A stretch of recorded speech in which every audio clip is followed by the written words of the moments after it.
Hey guys, it's Vince, the business engineer. Today we're going to spend a bit of time to look at how you guys can build a meaningful mission statement. We're going to go through 5 different things you want to check off to make sure that you're getting there. And the first one is to make sure you're connecting it to your vision. If you don't have a vision per se, you can actually do a vision/mission statement. A lot of people do that because the line is so fine between vision and mission that usually people stick to one statement. However, for more mature companies, sometimes they do have to split it because as you go through the next checks, the next 4 checks, you're going to understand why. So connecting it to your vision is the first one.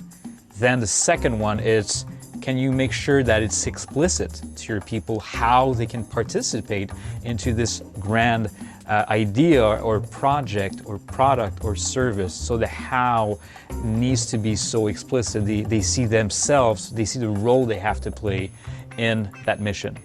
It needs to pass the test of time.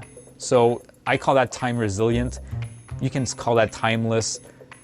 Basically in 6 to 12 months to 2 years, 3 years, you still want your mission statement to be meaningful. You don't want to change it every year because then you're going to lose credibility with your people, but you don't want it to be too meaningless, too timeless. So you have to gauge your statement in a way that people feel it's still relevant the moment they start to work on a project and the moment they're going to end. Most projects now are like between 2 to 5 years. So usually I go for a 5-year horizon, and if your statement, you know, you're 100% sure you won't need to change it for the next 5 years, then I think you're good to go. The third one you want to check is to make sure it's demanding. If it's too easy in terms of a mission, I think nobody likes easy, although we think we like easy, but most people are driven by hard things to do, and they feel valued and they feel the reward of hard work. So it needs to be demanding to a point that people are going to be attracted to the challenge and to something which stands out from the ordinary. However, it needs to be within reach. So people still need to feel like it's doable. So it's very, very limit of the feasible. It's still within reach, but you're asking people to stretch to get there. So that's really important. If you want to look at a couple of cases example, I took 2 of them, Uber and Google. Again, that's easy to Google, no pun intended. So for Uber, it's transportation as reliable as running water, everywhere for everyone. Kind of obvious. For them, there's key things you need to focus. It's not too many words, it's simple, it's short, it's sweet, and they're making it within reach, but you can see it's still a challenge. The reliable part is a challenge. I mean, reliable as running water. Geez, anything reliable as running water, it's pretty much running water.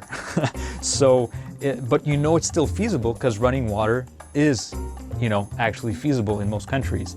So you can see that the mission statement, it's kind of going through all the checklists, and it's something that will still be, there in 2, 3, 4, 5 years from now. When you look at Google, their mission is to organize the world's information and make it universally accessible and useful.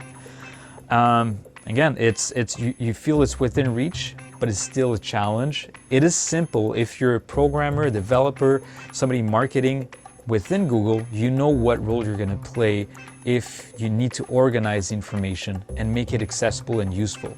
So everybody kind of finds his role, how his role is connected to the mission.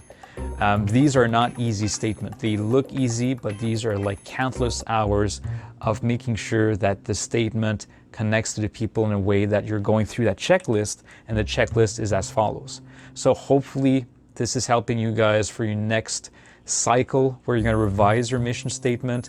Make sure it's connected to the vision, explicit how, time resilient, really demanding, but still within reach.